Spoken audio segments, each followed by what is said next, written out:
Alrighty, let's dive in. Thank you for joining us for today's EdEquity VA webinar, Reframing School Discipline Part 2. Today we'll be focusing on important equity considerations amid the COVID-19 pandemic. My name is Janae Nurse, and I am the Equity Coordinator at the Virginia Department of Education. I'm very excited about this topic, and it has been something that we've been focused on here at the Department of Education as we seek to eliminate disproportionality in school discipline with the ultimate goal really of creating the best possible education system that maximizes the potential of all students. Those of you that have joined us here before, you know I have my typical housekeeping items. I'm just going to go over those very quickly. This webinar is being recorded and will be posted to our website for public access. I will also be sharing the slides as well as the recording via email to everybody who registered for this webinar, and then the recording will be posted on our website. We have allotted time for questions at the end of the presentations, but please feel free to engage with us throughout via chat. Drop your questions in the chat. You can also use the Q&A feature. I will be collecting all of the questions and saving them for the end to ask our presenters.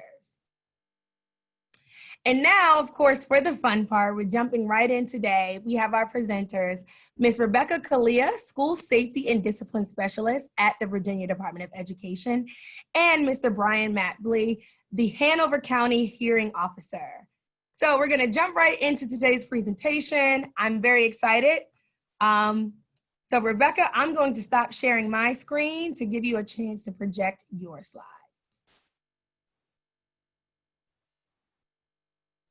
And you're muted right now if you're speaking.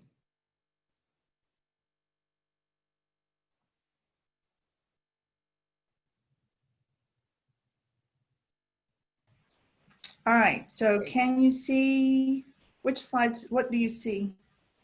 Nothing yet. Nothing yet. So I'm sharing my screen, but you're not seeing it. Did you click share screen at the bottom? I'm trying again. Okay, there you go. So are you seeing the presenter view? So you or want to just switch to the other one, yeah.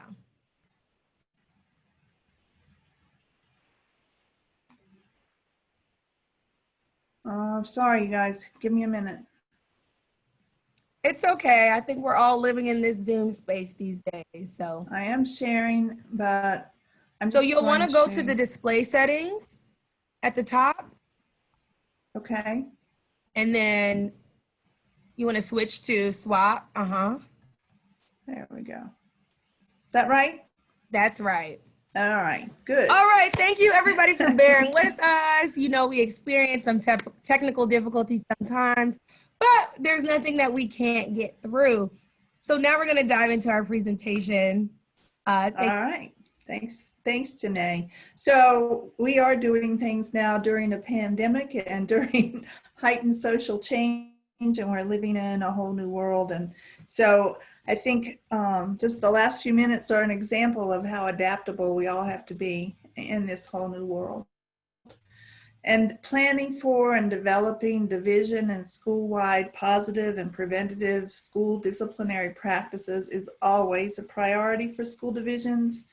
But returning to school following the closures in the spring, some schools operating in a virtual environment, and recognizing the heightened social justice awareness in the national climate means that schools must pay even closer attention to school-wide expectations and student conduct. We're seeing all kinds of new things in student conduct. School divisions who are leading the way are developing trauma-sensitive approaches to discipline practices, and they're being thoughtful and focused on eliminating bias and providing for student and staff needs. This moment in time gives schools the opportunity to rethink how we do school discipline. We have the opportunity now to reframe schools. So as we talk today, we're going to examine how classroom environments can be created to mitigate the effects of the traumas that students have experienced and are experiencing. And we'll look at conduct policies and practice practices that can safeguard marginalized student groups that are often disproportionately impacted by school discipline policies. Many classrooms are now virtual, and if classes are being held in a school, the rules of engagement are drastically different. There are no more hugs at the classroom door, no more high fives. Even collaboration requires distance in playgrounds, distance in hallways, cafeterias, all new rules, all new places. People interact differently. They stay away from one another. There are limited numbers in social gatherings. There's less access to places that we're familiar with going, gyms and sports events.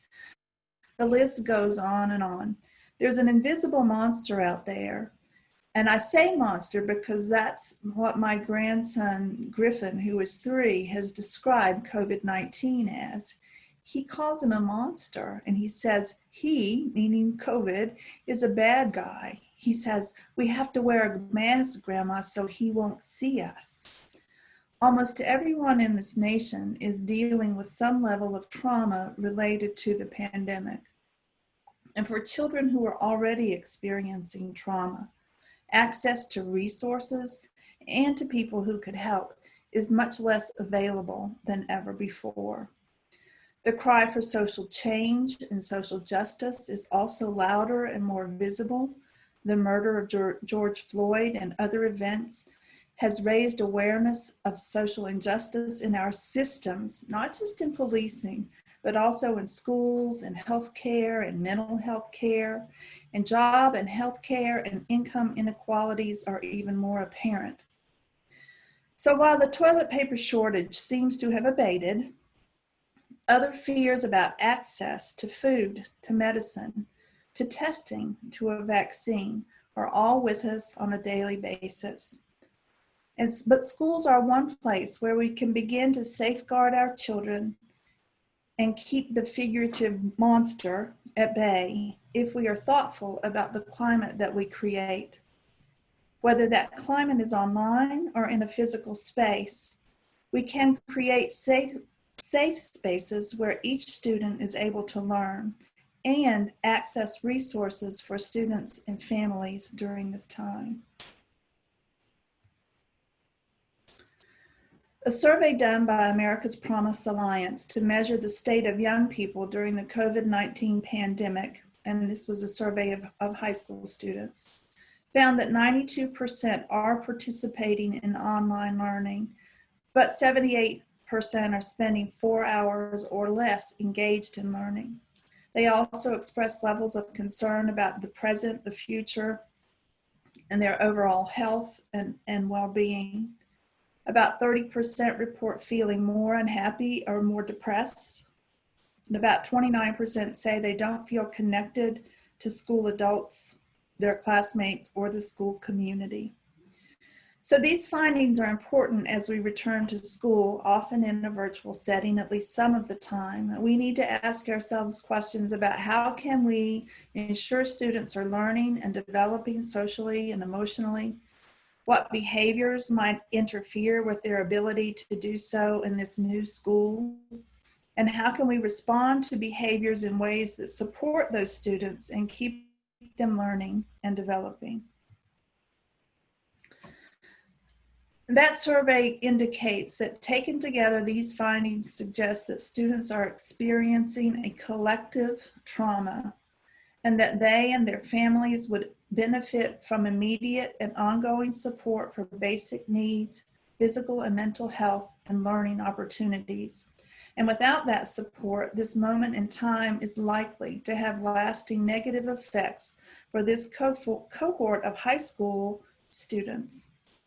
So as we look at the trauma that children and adults have faced and are facing, everything from finances to food to family to fear, how can we relieve some of that anxiety and fear as we continue teaching and learning?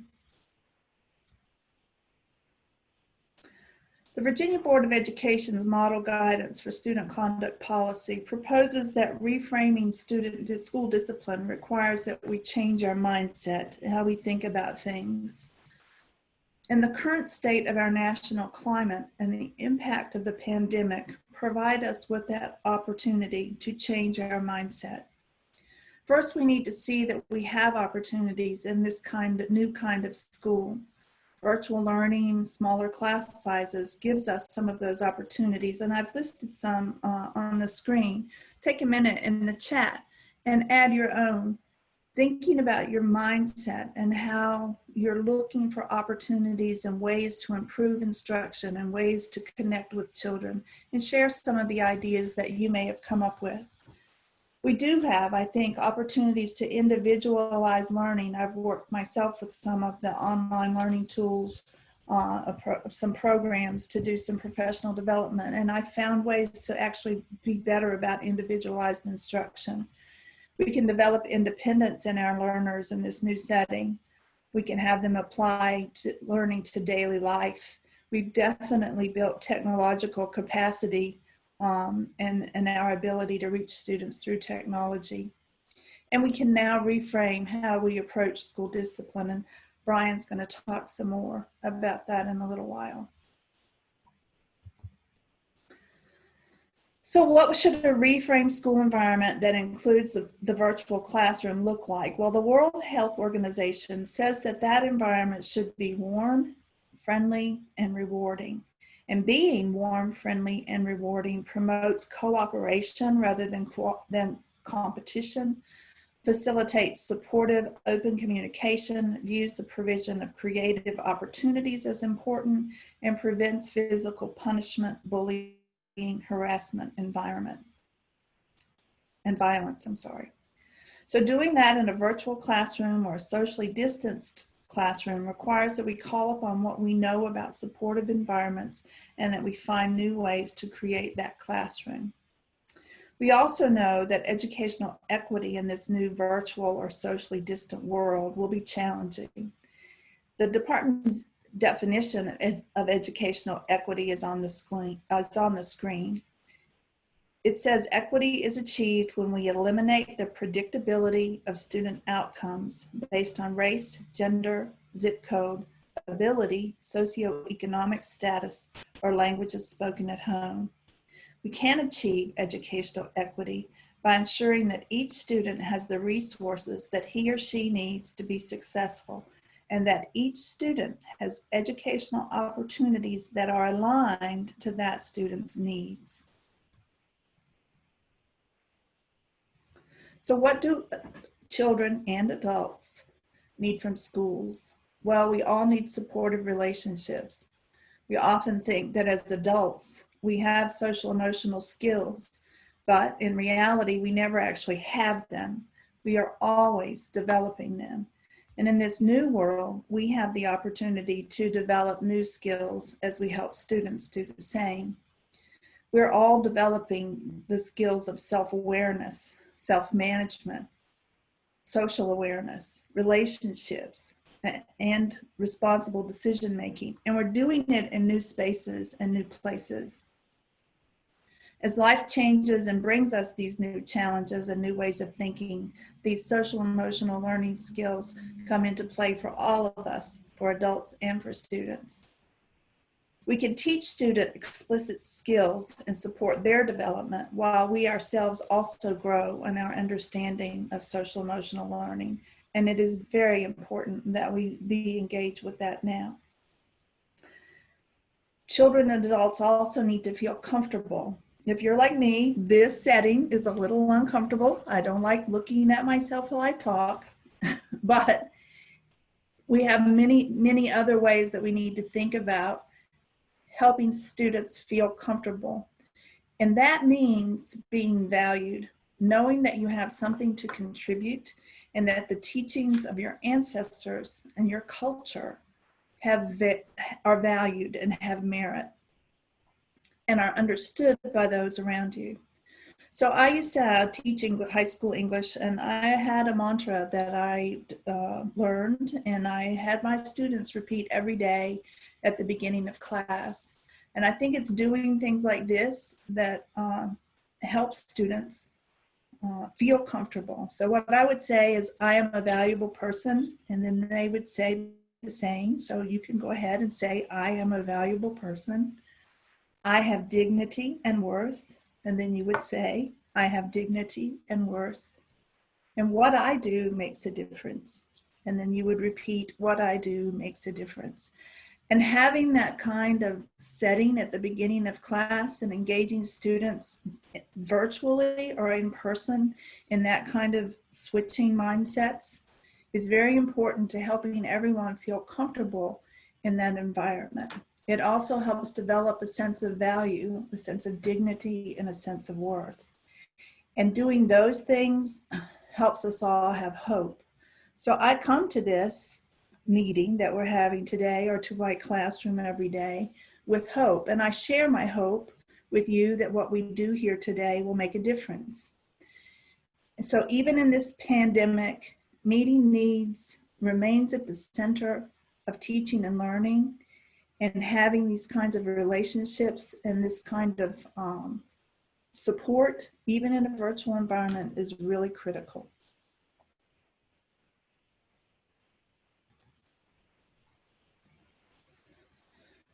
In the model guidance that the Board of Education approved in January of 2019, that we used 3 guiding principles to talk about school climate, and briefly I will review them here. They are: create positive school climates that focus on prevention, develop clear, appropriate, and consistent expectations and consequences to address disruptive student behaviors, and ensure fairness, equity, and continuous improvement.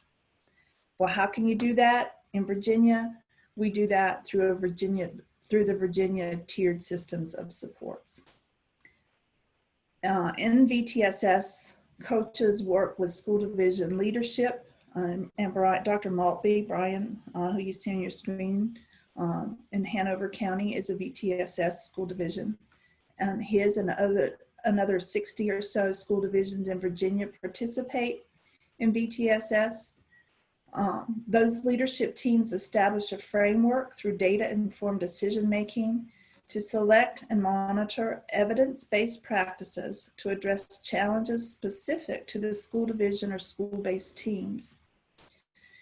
The results of working in a tiered system of supports are very evident. We have increased SOL pass rates, increased graduation rates, decreased discipline referrals and suspensions, increased numbers of students who are served by school-based mental health professionals, and empowered schools to engage with students and families and communities. So this tiered system of supports provides that framework for focusing on prevention and for teaching established expectations that ensure fairness and equity. The first tier of that system addresses the needs of the whole school community and establishes behavioral expectations for that community. A critical step in meeting the needs of the school community in the pandemic world is a close review of the strategies and supports in the tiered system for students, families, and staff members. So a review and a renewal of your tiered system of supports is a first step in creating that safe, warm environment for students to learn. I've given you 2 resources here to help you do that. One comes from the National Association of School Psychologists. It's called School Reentry Considerations. And the second is the Social Emotional Learning quick guides that are provided on the DOE website. Both of these resources can help you review and renew your tiered system of supports so that students and families who have needs can have those needs met through your systems of support. Creating a new way of doing and being in school requires that we establish clear expectations, that we teach those expectations, and we provide positive reinforcement for students when they meet those expectations. And notice I said we provide positive reinforcement for students when they meet the expectations. Research shows that that kind of feedback is much more effective than negative feedback. So doing that helps students feel comfortable and supported. It also helps students know what to expect and what parents know what to reinforce at home. We involve families in creating these expectations, and we show that we value their cultural values and the needs of the families, because family needs have changed dramatically in the last 6 months. Parents are working from home. Their needs are different than they were before. They're expected to be more involved and supportive of student learning. So we could ask ourselves these questions when we talk about what behavioral expectations and routines are we setting? How have the behaviors that we expect to see in our school changed? How are they the same? How can we take the new expectations and hang them to the values that we had created before? What new behaviors need to be taught and reinforced? How can we teach and reinforce those behaviors so that all students can meet those expectations? What new routines do we need to develop? For example, having that mantra or that setting the stage at the beginning of the class that I did a few slides ago. And how can we teach and reinforce those routines so that all students can follow them? So I'm so glad that Brian could be with us today. Again, Brian is the Discipline Hearing Officer from Hanover County, and he's here with us to share how Hanover County has renewed those Tier 1 expectations for both the school and the virtual environments. Brian? Sure. Good afternoon, everybody. Thank you, Rebecca. To give some context, Hanover County allowed our families to have a choice. They could either go full-time face-to-face online, full-time face-to-face or online. About 40% of our families chose to go online. The rest are going to be coming back face-to-face. So I oversee discipline and equity within the county. So it immediately got us to thinking, so how is discipline, how is classroom management going to look differently in our current environments? I'll tell you, my top 2 pieces of advice are not different regardless of environment, though it may look different. First one being, instruction needs to be engaging. So with activities, group work, regular breaks, movement whenever possible, same as it should look in the classroom, frankly, but we have to figure out how to deliver that through an online environment. My second one is clear expectations. So from day one, explain how your students should act in the different environments that exist online. So what do you expect of them when they're in whole group or small group or individual? Can you create these ahead of time, and do you have specific non-negotiables? Which of these pieces can your class and maybe even your families help you decide? Using VTSS, many schools have a behavior matrix. What I've asked everyone to do within the schools, because frankly, depending on what happens with COVID, we might have our entire school system be online at some point. But I've asked them to build into the current behavior matrix that they have, anything that's new based on our current realities. So wearing a mask, social distancing, these are all being built into their matrices so that we can start teaching from day one and make sure those expectations are clear. In our online environment, we've said the same thing. So let's just say your behavior matrix from your school said, you know, respect is our thing. And it's broken down in 3 places: respecting others, respecting self, and respecting property. They've then outlined what those behaviors look like in a classroom or in the hallway. For our online folks, I've said, let's take that exact same thing that appeared at the school, but let's break it down for whole group, for small group, for individual. And let's talk about, so what does it look like to be respectful of self in whole group? Well, maybe that's showing up on time, having all your materials ready. How does respecting self look like? Well, it's not putting mean things online, it's muting yourself. So I've asked our schools to really start sketching those out. We started working on that via a coaches clinic, which is the division coaches meet with all of our school coaches together and we plan. And we talk about skill building in areas. Our number one focus right now is how do we set those expectations clearly early on so that kids know exactly what we expect of them and what they should expect of us. I want to be clear with folks too that just because they're online does not mean that the code of conduct doesn't apply. It does. Now, I am extremely hopeful that all of our suspension numbers will be next to non-existent. But I can't be naive to say that there wouldn't be some behaviors that we'd have to jump in and address. Hopefully, though, we're not talking fights, we're not talking violence, we're not talking any kind of drugs or weapons. And so these long-term type suspensions that we'd normally be dealing with shouldn't exist. Now, depending on the platform you're using, and in Hanover, we're going to be using Zoom, and then we have Google Docs as well for access to all of our kids. So I'll actually be meeting with all my online teachers tomorrow to talk specifically about online classroom management. What I'm going to share with them is really setting up that Zoom platform and Google Docs to help you do that management.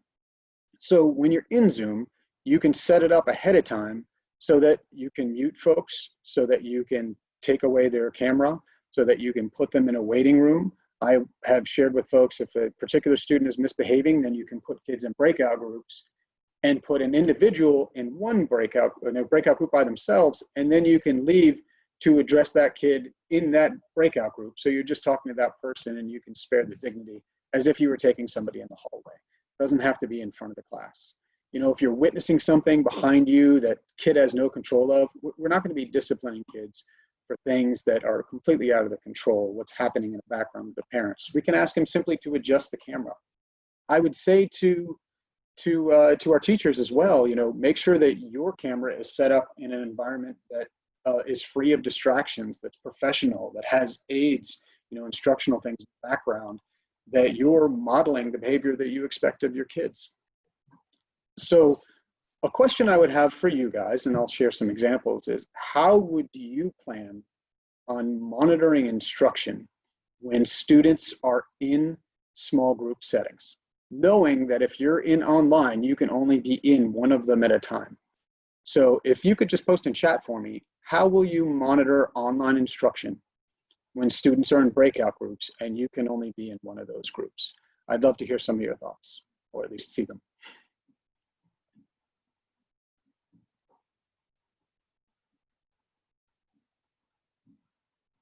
Assigning student roles to encourage accountability, thank you. Roles and responsibilities, great.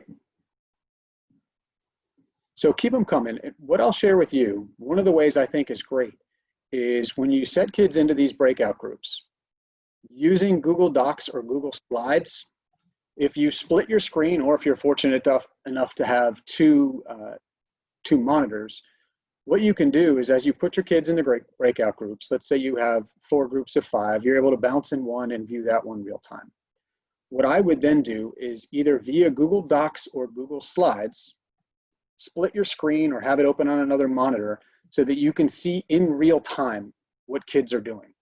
What I think is great, I was working with one of our teachers, Allison Silva, recently, and what she does is she uses Google Slides, and she'll number her slides 1, 2, 3, 4, and she'll number her groups 1, 2, 3, 4. On each slide, on the bottom of it, it has the teachers, what they will be doing, and the students, what they will be doing.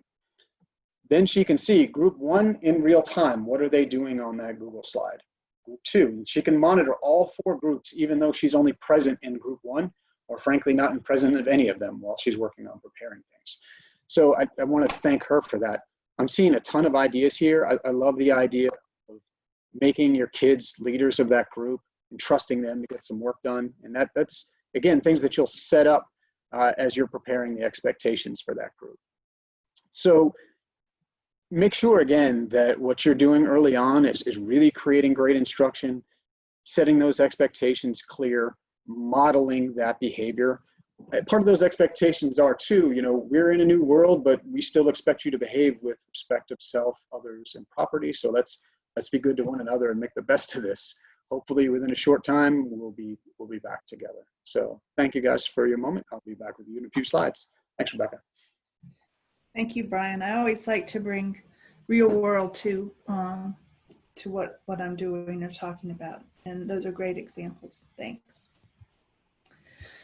So what else do we need to do? We need to focus on building relationships. So as we're doing today, you can use polls and surveys and chat to engage families and students to get feedback on what they need and how they're doing.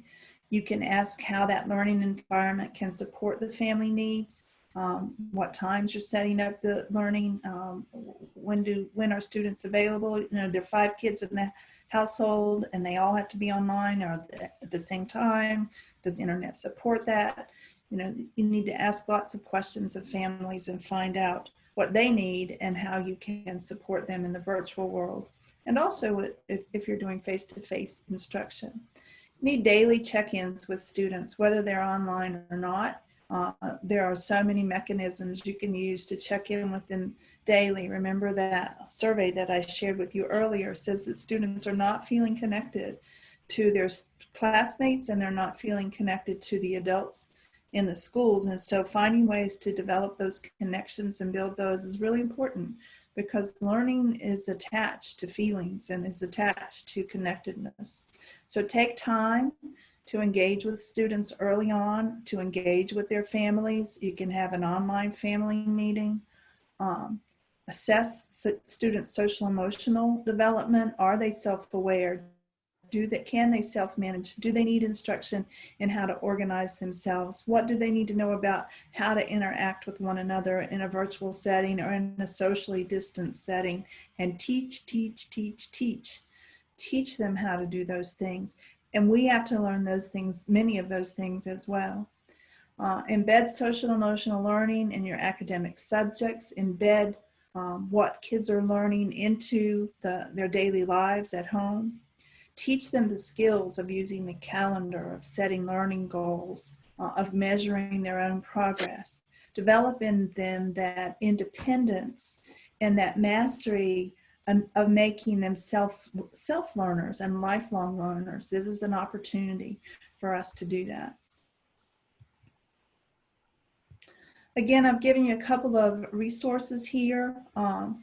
Formed Families Forward has a lot of videos that you can use to inform parents on how they can support their children and engage with schools. And the Office of Student Services has also created some quick guides for social emotional wellness for a variety of audiences, including military families, which we have a lot of here in Virginia. Quick guides for parents and social emotional wellness, and for other caregivers. So when Janae shares these slides with you, you'll get the links, but if you just want to search, just search Formed Families Forward, and then on the DOE website in the search bar, put in social emotional wellness quick guides. And those are some resources to help you with building those connections and providing resources for families in this time. So as students and staff return to school, it's really important to remember this. Behavior is communication. Behavior is communication.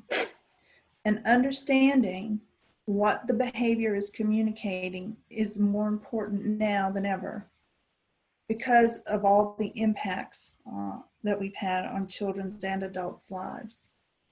It's the adults' responsibilities to understand what needs are being communicated by student behavior and to respond to those needs with appropriate interventions. I'll use my grandson Griffin as an example. He was having a bit of a tantrum this morning with his dad, and understanding how he was feeling. I was so proud of my son. He said, "How are you feeling, Griff? What is it you're feeling?" And then he named some feelings, and Griffin picked, "I'm frustrated, Dad. I'm trying to make this work and it doesn't work." So that looking underneath the behavior to find out what's going on with the kid is really important. And we also have to look at ourselves and ask, what am I communicating to the student? Is something I'm doing triggering a behavior? Am I going too fast? Am I going too slow? Am I asking too much? Am I asking too little? And to look at how our behaviors might trigger certain behaviors. We need to ask ourselves, how can the student learn to communicate their wants and needs more effectively? So the follow-up conversation with Griffin this morning would have been, okay, son, when you're feeling frustrated, what can you do? And how can you let me know that without stomping your feet and screaming? And what supports and interventions are available to help the student and to provide support for the family? And you may find during this time that you're seeing things that happening in families that concern you. And I'll let Brian speak to this a little bit, because in Hanover, they have developed some processes for teachers if they do see things online, and what they should do if they have concerns about what's happening in a family. And Brian, I didn't prepare you to speak to that, but I know you okay. can. No, I'm happy to jump in. So we've had actually conversations regionally about this. The hearing officers from Chesterfield, Richmond, Henrico, and Hanover get together pretty regularly and hash out the things that we anticipate that we might see and what we might do. And so as we've talked regionally, there was a concern. So we're operating in an online world where our teachers may be seeing something that potentially is illegal or may break the code of conduct. And so there are some things, as I said earlier, out of the kids' control, and that we might be able to address in real time, or we might be able to call home, or we might have to call admin. Many platforms and many divisions have decided to be recording as things are happening. So if that's the case, or if you can take a screenshot, then that would be passed on to either admin or an SRO, quite possibly, though likely it would just go to whoever your supervisor is to follow up on. Certainly if something is happening, if a kid is posting profanity or something, we can jump on that. You know, if we see kids in danger, that's again, we need to start making phone calls. If it's just some general misbehavior or something that's going on in the background, that's when we can either mute or turn a kid's screen off and then address them personally via a phone call or a text or a chat. But what we're going to have our teachers do if they see something that may be illegal is notify their admin right away and save whatever images they need to save. If it's something that they don't want other kids to see, then via Zoom, we can turn that screen off and address it that way. Thank you, Brian. Well, thank you. Those are really important things to have conversations about, and not just to talk about, but also to develop processes for. It's not enough just to say, well, it might happen. Believe me, it will happen, and there will be times that teachers will need to know what to do and what steps to take when they do observe things online that that are concerning.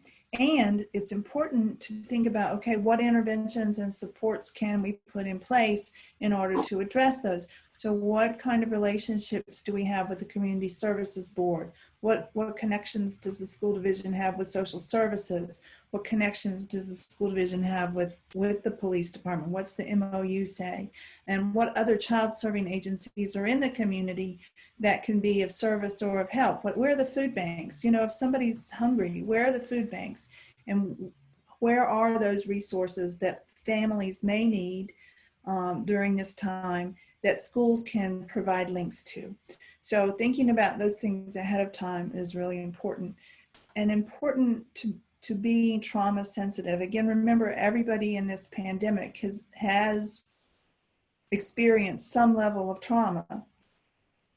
Some are much more severe than others, and we need to be able to respond to family needs and to at least provide avenues for them to access resources that they may not have connections to any longer.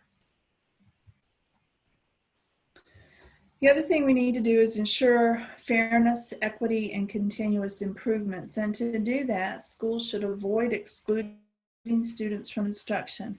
The virtual world, as Brian pointed out a few minutes ago, allows us to almost take suspension off the table, because students can learn asynchronously in the virtual world. They don't necessarily have to be online at the same time with their classmates, though that's optimal. But if they're having trouble and they need some instruction in how to behave online, they can do work asynchronously until they're able to manage it synchronously. So avoid excluding them from instruction. And there's new legislation that was just passed this year in Virginia that says at a minimum, students who are suspended must have access to their graded work. So it's no longer acceptable not to allow students to at least access to their work when they are suspended. But hopefully in this setting, we'll have less removals from instruction. Also provide opportunities to teach behavior expectations while students continue to engage academically. Again, new expectations, new environments. We're on a new planet. There's a monster out there. lot of things are in uproar and are on our minds, and lots of new feelings going on. So we've got to teach the behaviors that we expect to see. We can also go back and look at our policies and practices using Virginia's Equity Compass, which I have put on the screen, and which will be sure to note that Ms. Leah Walker and the Office of Equity led the development of this Equity Compass. And we can use it and some other resources I'll share with you in a minute to look at our policies and our practices, and not just in regard to student discipline, but in regard to all of the opportunities we provide to students in schools, to make sure that we are centering on equity and that all students have the opportunity to get the kind of education that we aspire to in Virginia. When we do describe student behavior and we talk about student behavior, it's important that we do so without our own cultural bias and without criminalizing behaviors, and that we respond to behavior using a matrix of responses that aligns our response to what the student needs, not to punishing the behavior, but to responding to what the student is communicating, and to providing the resources that student needs to change the behavior. We can't rely on punitive responses to change behavior because they don't change behavior. We also need to develop a system that builds on students' assets rather than student deficits. So these are all steps we can take to ensure fairness, equity, and continuous improvement in our schools. Equity lies in having systems that match response to need. And in schools, we're used to giving everyone with the similar behavior the same response. So if you do X, you get Y. And we've been operating that way for a long time. But not everyone who does X has the same need. So when behavior incidents occur, we can use a process, the same process, to change the behavior. That process helps us identify the student need and respond to that need with social, emotional, behavioral, and academic supports to change the behavior and to continue academic progress. On your screen is a matrix from VTSS, and it's included in the model guidance. It's only an example, though, of a response matrix. Developing this kind of matrix for what you are to do when something happens and what behaviors are classroom managed, what behaviors are referred to an administrator, what behaviors go to the guidance counselor. However you're going to deal with those in your school, it's really important that you have a process for that and that everyone use the process. And notice it does not include a set of punitive responses. And remember that equity comes in responding to need. Equity does not come in giving everybody the same thing or the same response. Equity lies in responding to need. So that should be apparent that this is one of my favorite quotations from the National Academies of Sciences, Engineering, and Medicine. When I read it in their report, I was like, yes, that's the thing I need to say. Educational equity requires that educational opportunity be calibrated to need, which may include additional and tailored resources and support to create conditions of true educational equity. For me, this quotation captures the essence of a tiered system of supports, which is the most effective way we can build a system that's equitable to meet the needs of each student in our care, because each student comes to us with different needs, and our response to those students needs to be based on that student's need. More resources are available from the Virginia Department of Education Recover, Redesign, Restart document. If we have a little time, Dr. Matbly can talk about how Hanover used this document to conduct an equity audit. Yeah, absolutely. So I was part of a Return to Learn task force in Hanover County that really looked at the various plans, whether it be hybrid, full online, face-to-face, or other.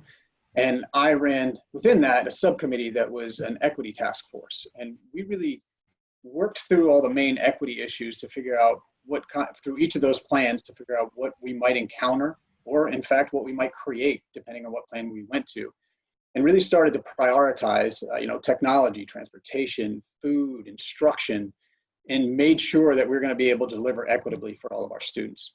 We also looked at the work of the other task forces, which were health and instruction and transportation, and looked at where their blind spots might be. We specifically went to the Recover, Redesign, Restart. The last few pages of that are an equity audit. And so we were able to use that to really take an in-depth look at how we had decided to move forward and went through that entire checklist.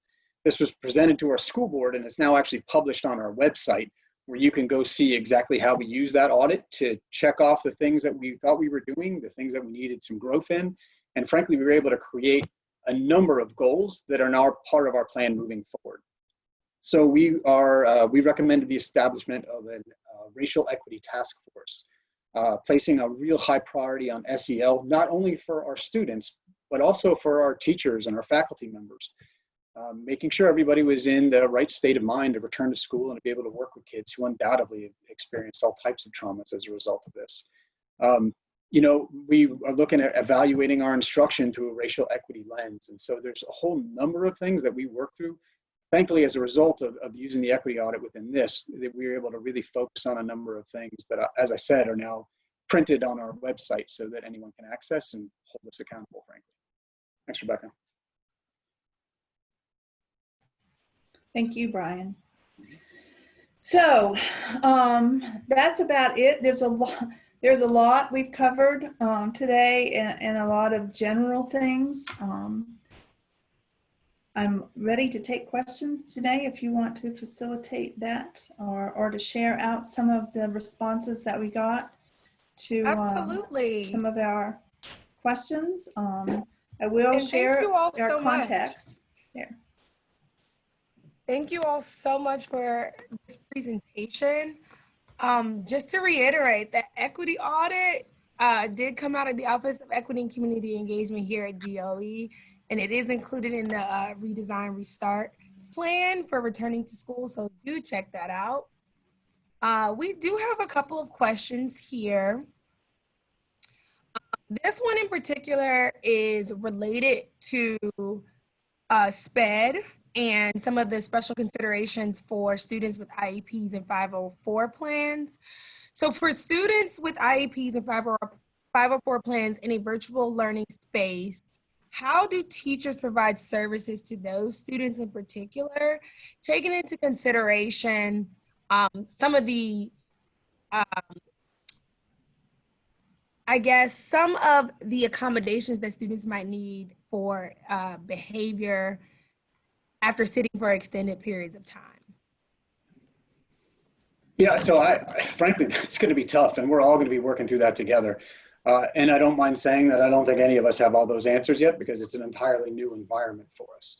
I will say in Hanover, it's going to be a little different. Based on the phase 2 recommendations, our students that need those additional services have been recommended to return to school. So within our environment, we're going to have them in a face-to-face environment, as many as are comfortable coming in. Our different students, I mean, they all have very different needs. So those ones that are comfortable and their families are comfortable, we're going to try to get them as much face-to-face as we can.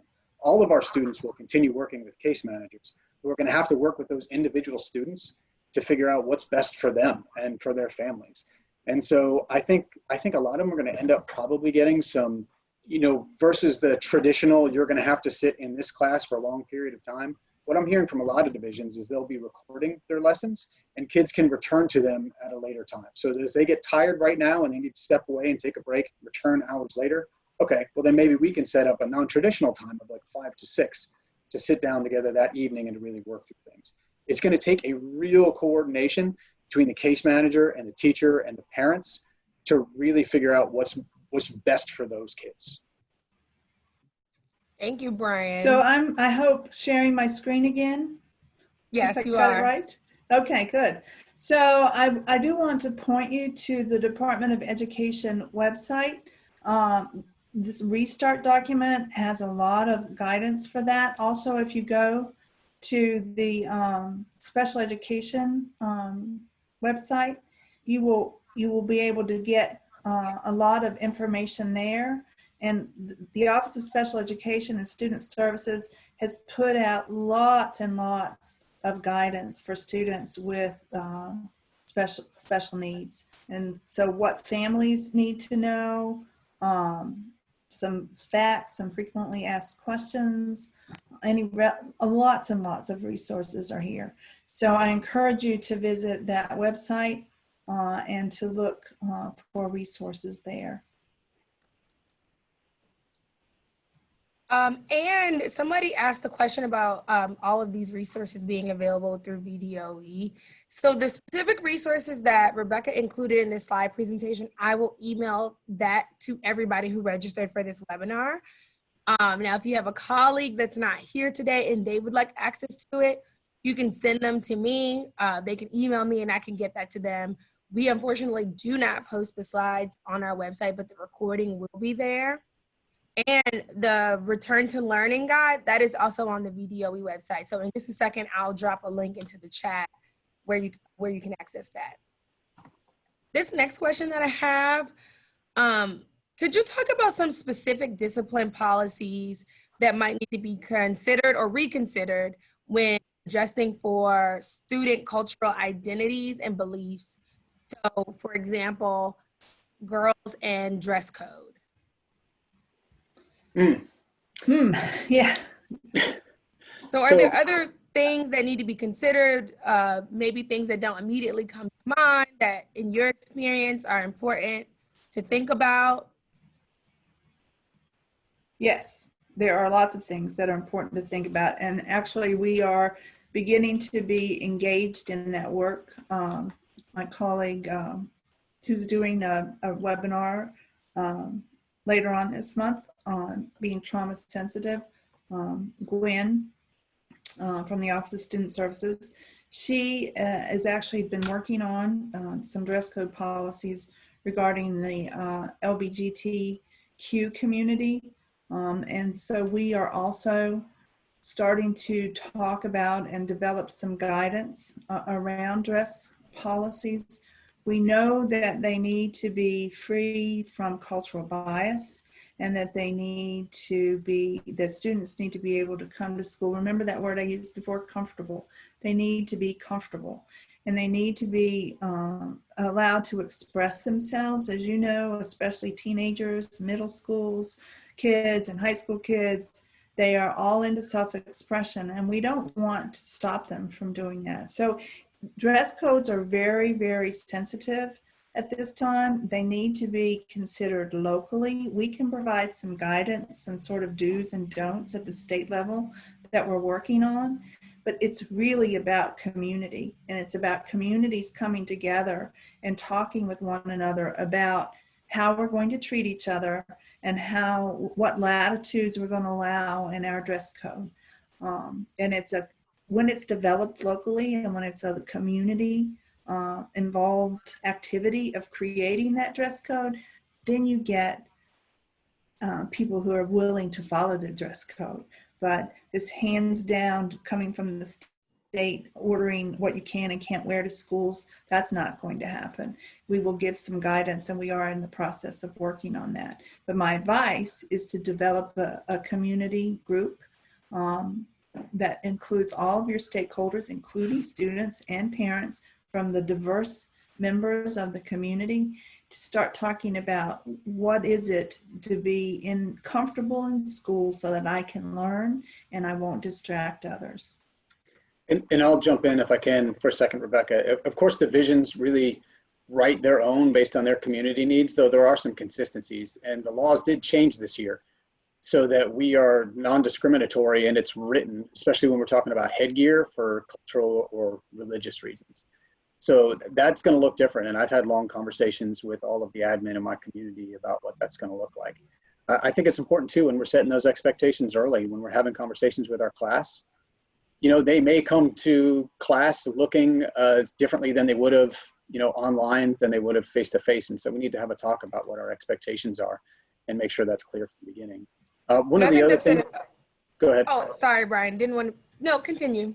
I was just gonna say, what are the other things that you might want to consider is just general exclusionary practices. So like I used for an example, putting a kid into a breakout room. Now, if that is something in a regular classroom that you would be calling administration, calling home, documenting, that shouldn't be any different online. It should also be a last resort.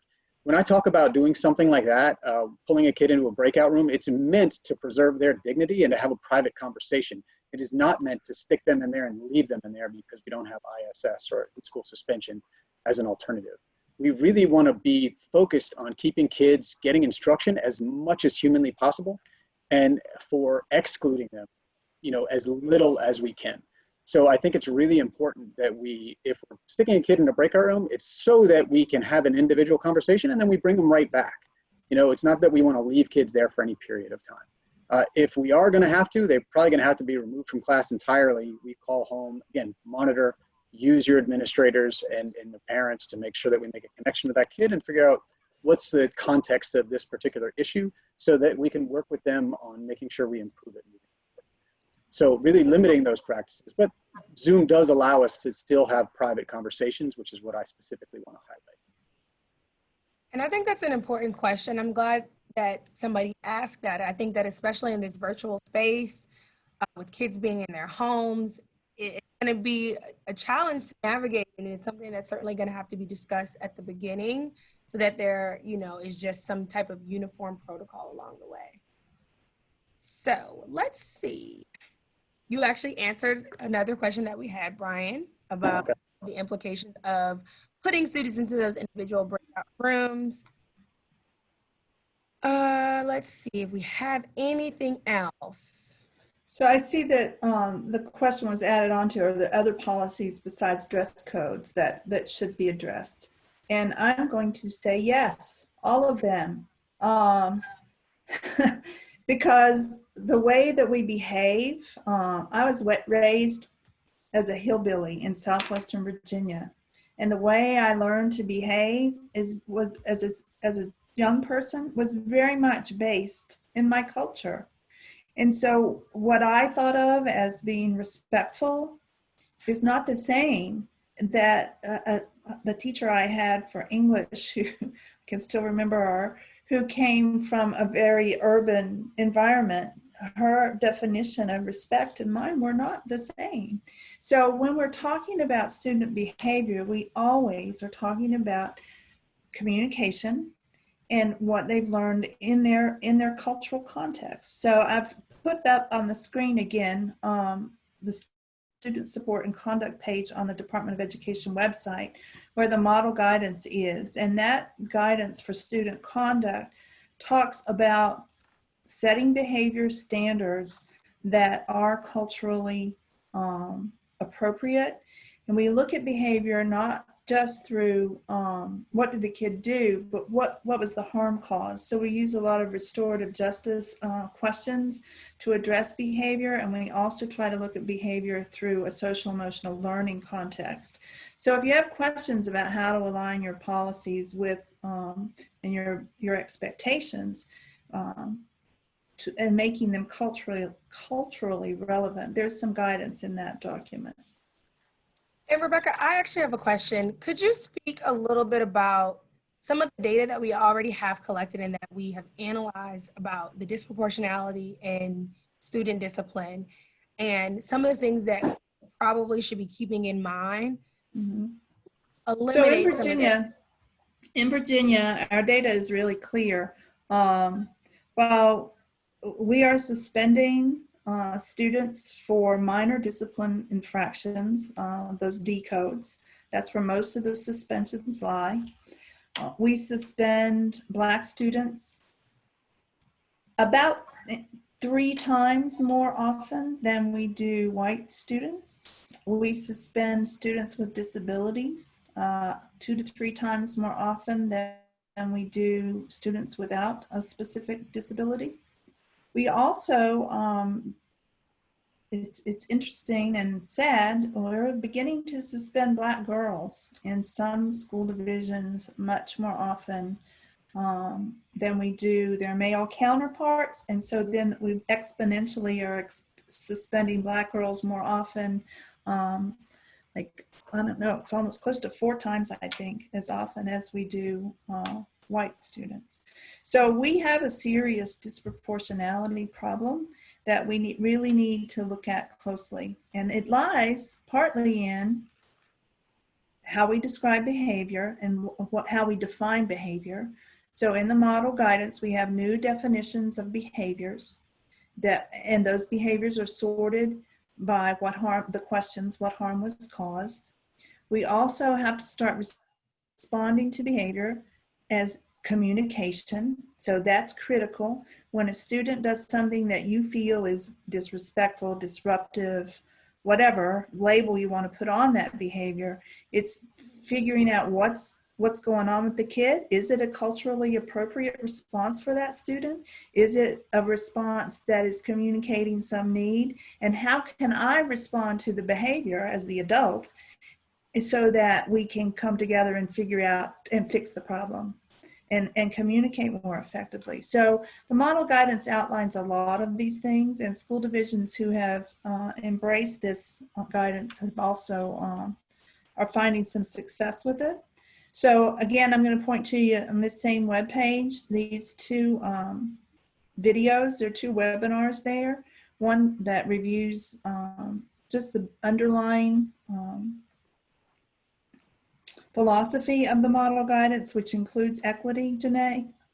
And also then another one that will help you pull together in your school division and work with members of your school division in order to construct your own student conduct policy. And Brian and Hanover, I know y'all have done that to some degree. Yeah, and can I just highlight too, you mentioned a couple of questions a second ago that are restorative in nature.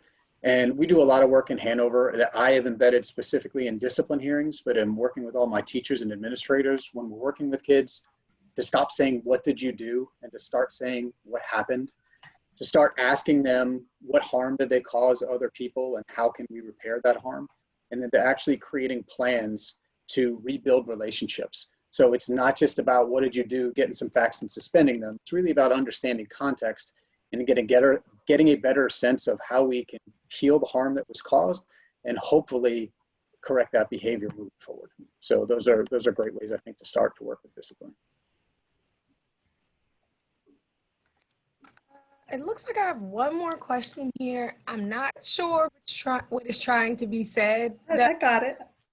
Okay. Yeah, I got it. So the question is, what would a well-groomed virtual class morning look like for someone, or how would a student look? Well, again, I think you need to ask students, but you can use us right now as examples. You can set the expectation that when you're in a virtual classroom, there's a plain background behind you. That you're only doing a headshot and that you're sitting up and that you are covered for the parts that show. That's it. So it can be that simple, but it should also involve a conversation with students and parents about what it should look like. It's not something that I can sit here in Salem, Virginia and decide for the rest of the state. Right.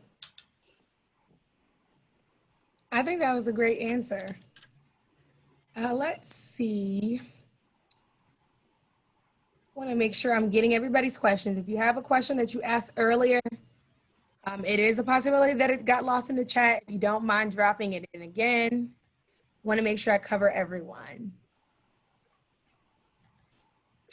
And if we don't have any more questions, I really want to take some time to really thank you both, Brian and Rebecca, for sharing with our attendees today. We have folks all over the state of Virginia, and I'm sure that this stuff that you have shared is going to be extremely useful, especially in these virtual environments. So on behalf of everybody at the Department of Education, Leah Walker, who could not be with us today, and of course, the State Superintendent, Dr. Lane, thank you so much for sharing your expertise with us. If I do want to add, if you two have anything else to add, I'm going to just pull up my slides very quickly, Rebecca, just to inform everybody about our upcoming webinar. Okay, go ahead, it's all yours. Mm-hmm. Thank you. Okay, let's see. This is my typical shameless plug, y'all. Our next webinar is going to be on September 15th. And Rebecca actually mentioned her colleague, Gwen, who she's actually going to be, not from the beginning. There we go. That'll be on September 15th, not September 5th. I just noticed that typo, but we're in this virtual environment and things happen. So September 15th, we will have a webinar on trauma-informed care, best practices, considering the COVID-19 pandemic. And then, of course, here's our contact information. If you want to reach out to the Office of Equity and Community Engagement, please feel free to reach out to us. We do not mind jumping on the phone to troubleshoot, to go through best practice, and to really just provide as much guidance to the field as possible. Again, if there's anything that we can do for you, please reach out. I will be sending out these slides as well as the recorded webinar to everybody who registered. Again, Brian and Rebecca, thank you so much. Hey, Janae, I just was going through the chat and I noticed one question that we didn't answer. Okay, sure. It was, who is suspending Black girls disproportionately? Can you share the webinar that Jen did on disproportionality, and be sure that folks have access to that webinar? Yes, so disproportionality, reframing school discipline part 1 covers all of this data. And so I will actually do this right now. I'm going to share the link to our website and that webinar in the chat. So it's nice and convenient for you all. And then I will also make sure to include it in that follow-up email.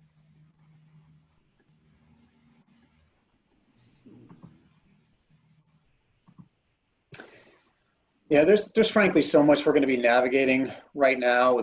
We probably had a fairly good idea who our students were that were experiencing trauma and stress before this happened.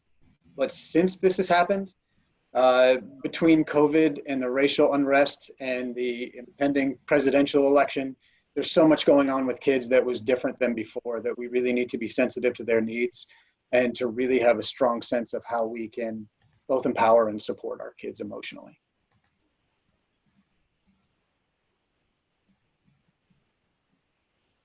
Okay, let's see. What else did I say? Oh, the equity audit.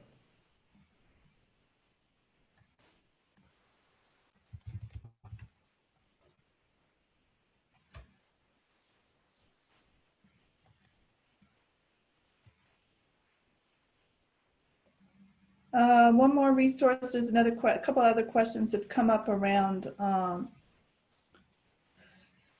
trauma-informed practices and trauma-informed care. And the question is, are you educating teachers and principals about the difference between volitional and non-volitional behaviors, stress responses, flight freeze, and how those look like defiance or other things? And the answer there is yes. That training is available through the DOE. It's also available through the Department of Criminal Justice Services. And we do include that in the training. And Gwen will be doing that the September 15th session. She'll be talking about those things. And you're right, Beth. Kids who have stress behaviors need support and compassion, not punishment. Yay. Awesome. Thank you all so much. Again, if there's anything that we can do for you, please feel free to reach out to our office. All of our contact information, I noticed somebody said there might be a typo. All of our contact information is on the Virginia Department of Education website. You can find us very easily there. Oh, it looks like there's some, oh, you answered that question, Rebecca. Yeah, I got it.